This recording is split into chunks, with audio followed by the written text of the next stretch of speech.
त्यांनी आपलं मनोगत या ठिकाणी व्यक्त करावं. आज या कार्यक्रमात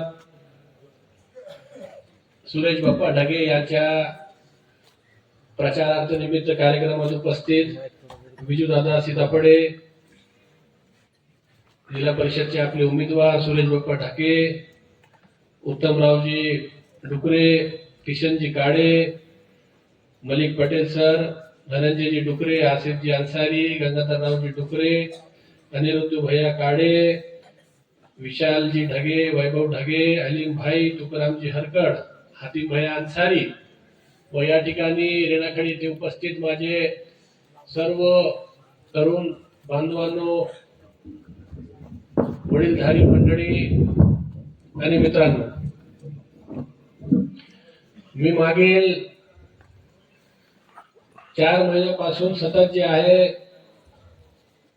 बाप्पाचा जे कॅम्पेन या ठिकाणी हातगाव सर्कलला जे सुरू आहे ते अतिशय बारकाने त्या ठिकाणी मी लक्ष द्यायलो आणि ज्या ज्या वेळेस बाप्पाची पोस्ट फेसबुकवर पडते त्याला लाईक केल्याशिवाय मी राहत नाही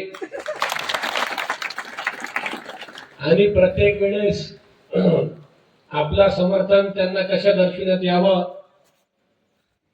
असा वेळोवेळी मी त्याच्यासाठी प्रयत्नशील राहतो. ज्यावेळेस मी आणि बाबाजी साहेब आम्ही चर्चा करत होतो तर मी साहेबाला म्हटलं, बाबा साहेब आता कसं आहे, असं विजू भैयाने सांगितलं की बाबा साहेब समोर जास्त काय बोलता येत नाही. साहेबाचा समजा रुबाबच असा आहे बाप्पा की माणूस असं विचार करून जरी गेला तर काय बोलायचं ते तिथं जाऊन विसरतात ते. मी साहेबाला सांगितलं, मी म्हटलं काय असो तुम्ही आता युतीच्या भांगडीत तुम्ही पडतात नाही पडतात काय, पण मग आपल्याला हातगावची सीट सुरेश बाप्पासाठी आपल्याला सोडायची. तुम्हाला मी परभणी जिल्ह्याचं काय म्हणणार नाही, तुम्ही मानवतला काय करायचे करा, पाथरी दुसऱ्या सर्कल मध्ये काय करायचे करा, पण आपल्याला बाप्पाची सीट या ठिकाणी आपल्याला या वेळेस बाप्पाला निवडून आणायचंय. आणि त्याच्या मागे कारण असं आहे की आता संघर्ष करणारे जे आहेत माणसं आता या राजकारणामध्ये खूप कमी राहिलेले बघा. नीतिमत्ता असणारे, पक्षातून निष्ठा ठेवणारे, सर्व धर्म समभावाला मानणारे आणि पैशाच्या आमिषाला बळी न पडणारे असं खूप कमी माणसं जे आहे या ठिकाणी राजकारणामध्ये आता राहिलेले. आणि त्याच्यामध्ये एक माणूस आमचे जे आहे सुरेश बाप्पा या ठिकाणी आहेत. प्रत्येक माणूस या मागील 5-7 वर्षामध्ये आपण मी पाहतो, जेवढून पाहतोय की बाबा प्रत्येक माणसाला पद पाहिजे, प्रत्येक माणसाला पैशाचे लालाचे, प्रत्येक माणसाला कामं पाहिजे, प्रत्येक माणसाला वाटते की बाबा आपण या ठिकाणी सत्तामध्ये राहावं. पण सुरेश बाप्पा एक असा माणूस आहे की ते सुरुवातीपासून मी त्याला पाहतो, त्यांच्या जवळ जे आहे टाटा इंडिगो गाडी त्यांनी घेतली होती नवीन. बाप्पा इंडिगोच होती का ते? त्यावेळे काळापासून तर फॉर्च्युनर पर्यंत बाप्पाने काय पक्ष बदलला नाही, निष्ठा त्यांनी काय बदलली नाही. आज असे संघर्ष करणारे माणसासोबत आपल्याला, तुम्हाला, आम्हाला सर्वांना या ठिकाणी त्यांच्या सोबत राहणं आवश्यक आहे. कारण की कसं आहे की एखादा माणूस जर संघर्ष करायला निघाला आणि आपण जर पैशाचे आमिषामुळे आपण गेलो, आपण 2000 रुपये घेऊन जर आपलं मत विकायला चाललो तर आपल्यासाठी उद्या संघर्ष करणारा कोण राहणार मला सांगा. उद्या समजा एखादा माणसाचा कुठं दवाखान्यात काम पडला, पोलीस स्टेशनला काम पडला, तहसीलला काम पडला, एखाद्या माणसाची काही खाजगी काही अडचण असली, काय जरी असला तर आपल्याला एखादा नेता पाहिजे जे खंबीरपणे आपल्या पाठीशी त्या ठिकाणी त्यांनी उभं राहायला पाहिजे आणि त्यांना सांगितलं पाहिजे आपल्या कार्यकर्त्याला किंवा त्या गावातल्या माणसाला की तू काळजी करू नकोस, मी तुझ्या सोबत आहे. ही सर्वात मोठी धीर असते कार्यकर्त्याला व गावातल्या लोकांना किंवा एखादा नेता आपल्या पाठीशी आहे. आपण जर पैशाच्या आमिषाची जर बळी पडलो, आज आम्ही पाथरी शहराचा एवढा विकास केला, पाथरी शहरामध्ये पंचायत समितीचा कॉम्प्लेक्स बांधला, पाथरी शहरामध्ये आज आम्ही आठवडी बाजार बांधला, पाथरी शहराचा भरघोस विकास या ठिकाणी आम्ही मार्केट कमिटीच्या माध्यमाने, नगरपालिकेच्या माध्यमाने आम्ही या ठिकाणी केलं. पण आज पैशाच्या बळी पडून बरेचसे लोक या ठिकाणी आमच्याकडून लांब गेले, आमच्याकडून त्या ठिकाणी फुटले आणि त्याची जी आहे उद्या जे आहे त्याची भरपाई शहराच्या लोकांना त्या ठिकाणी करावं लागणार आहे आणि जे कार्यकर्ता आमच्याकडून लांब हमेशाची बळी पडून गेले त्यांना सुद्धा उद्या माहीत होणार आहे की बाबा पैशाचे जे आहेत ते आपल्याला जेवढून खूप भारी वाटतं किंवा आपल्याला पैसे आले माणसाचे ज्या माणसाने लोकांसाठी झटलं, लोकांवर पैसे खर्चविले, लोकांसाठी कामं केलं, तर मी पाथरीत एवढं काम केलं आजही मला विश्वास बसायला गेला की मी त्या ठिकाणी पराभूत झालो म्हणून. पराभव माणसाचे जे आहेत राजकारणी माणसाचे खूप जिव्हारी लागतात आणि ते आपण बाप्पाला 3 वेळेस या ठिकाणी पराभूत केलेलं आहे. त्याच्यामध्ये आम्ही सुद्धा त्या ठिकाणी जबाबदार आहे. त्याच्यामध्ये असं नाही की आम्ही जबाबदार नाही. आम्ही कसं आहे की आता हे जे उमेदवार आहे तुमच्या समोरच्या अगोदर ते जसा विजू दादा म्हटले की सूनही आली, मुलगाही आला, आता नातूही आलं. आता कसं आहे की ह्या लोकांना मोठा का हे ह्याला कसं आहे की ह्याला आमदार ह्याला सत्ता पाहिजे. ज्या वेळेस राष्ट्रवादी वेगळी झाली त्यावेळेस आम्ही असा निर्णय घेतला साहेबांनी बाबा आपल्याला पवार साहेब सोबत राहायचे. त्याने मला धरलं, अरे कशाला राहायचे पवार साहेबांसोबत, तिथे काय, चला सत्ता सोबत जाऊ आपण, डीपीसीसी मध्ये पैसे येईल आपल्याला, आपण पैसे हाणू, पैसे कमवू, हे करू, तुम्ही साहेबाला सांगा. मी म्हटलं भाऊ तुम्हाला माहिती आहे ना साहेबाच्या पवार साहेबांवर जुडी निष्ठा आहे. आता पैसे सगळ्या गोष्टी नाही तुम्ही साहेबाला सांगा. ज्या वेळेस मार्केट कमिटीमध्ये मागची मार्केट कमिटीची निवडणूक झाली, मार्केट कमिटी निवडणुकीत माझा असं मत होता की उबाटा गटासोबत आपण त्या ठिकाणी सोबत जाऊ. त्याने साहेबाला भैकवलं की बाबा आपल्याला सुरेश ढगेला सोबत नाही घ्यायची. मी साहेबाला सांगितलं की बाबा सुरेश बाप्पाची आपल्याला अडचण काय सांगा ना. सुरेश बाप्पा मार्केट कमिटीचे 5 वर्ष संचालक होते, तेव्हा त्याने आपल्याला अजिबात त्रास दिला नाही, तर आपल्याला त्यांच्यासोबत जायला काय हरकत आहे. नाही म्हणे उद्या म्हणे त्याच्या मूल पोरगा मला म्हणून लागला, हे जे सध्या उभं आहे, उद्या म्हणे आपल्याला जिल्हा परिषदला समोर जायचं, मग आपण लोकांना काय म्हणेल हे म्हणे. त्या ठिकाणी युती फिसकवण्याचं काम जर कोणी केलं हे बाप लेकाने त्या ठिकाणी काम केलं. म्हणून ते शिंदे गटाचे 7 जे सदस्य त्या ठिकाणी निवडून आले, नाहीतर त्या ठिकाणी एकही सदस्य निवडून नाही आला असता जर आमची युती त्या ठिकाणी झाली असती.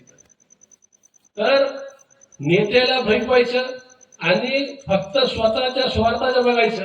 आता मला एक जसा दादाने सांगितलं की पेट्रोल पंप त्या ठिकाणी सेलू बरोबर माझा आहे, मलाही भरपूर ऑफर आहे, इकडं पेट्रोल पंप टाकायचे का, तिकडं पेट्रोल पंप टाकायचे का. मी म्हणतो बाबा आता माणसाने कुठतरी समाधानी पाहिजे.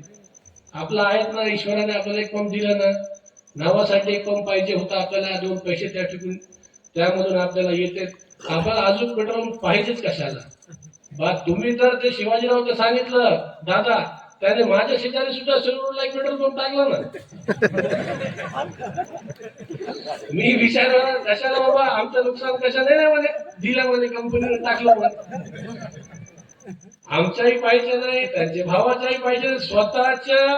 आणि कोणत्याही गोष्टीसाठी आपण फोन लावला समजा भाऊ जरा आपला आदमी आहे जरा इसका जरा लोन कैसे नहीं होताच नाही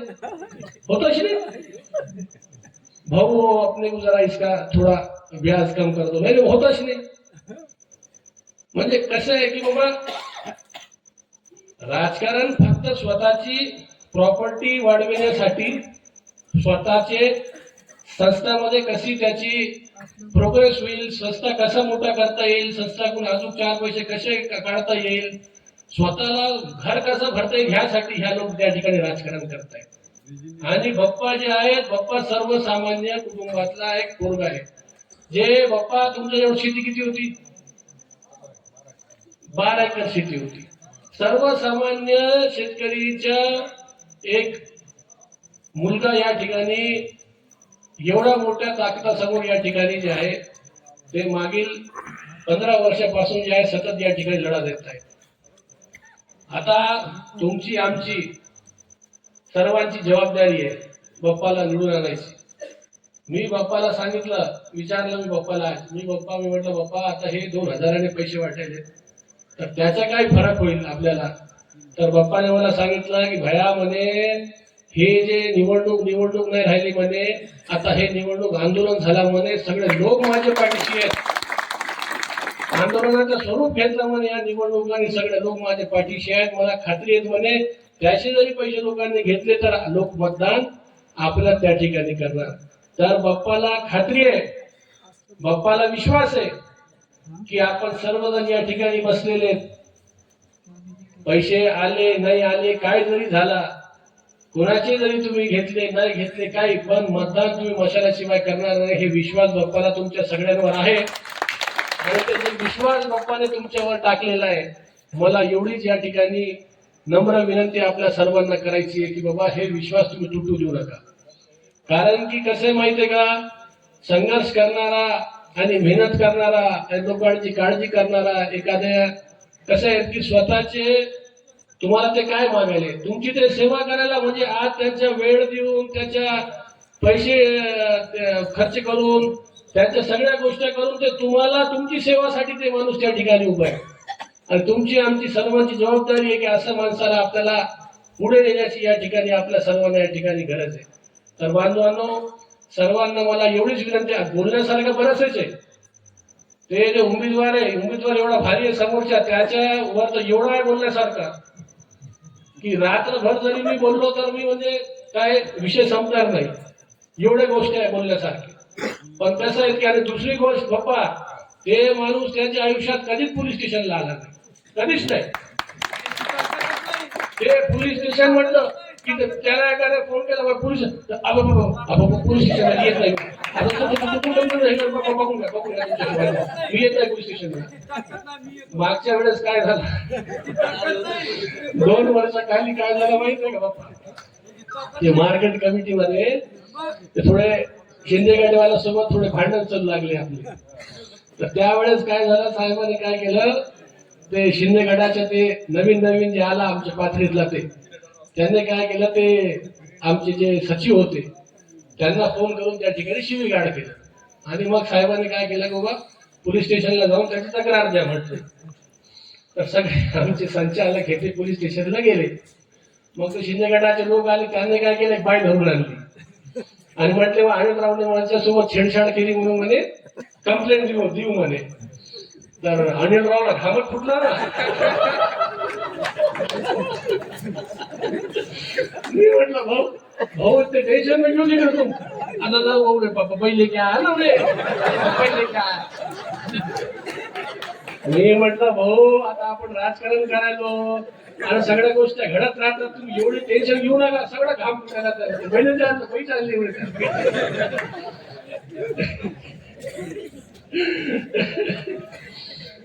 तर असं ते डरपूक लोक आणि म्हणजे लोकांसाठी न झटता ते स्वतः जेवढा भ्यायला तर लोकांसाठी कुठे सहभाग करणारे, लोकांसाठी काय काम करणार, लोकांसाठी ते काय झटणार आहे.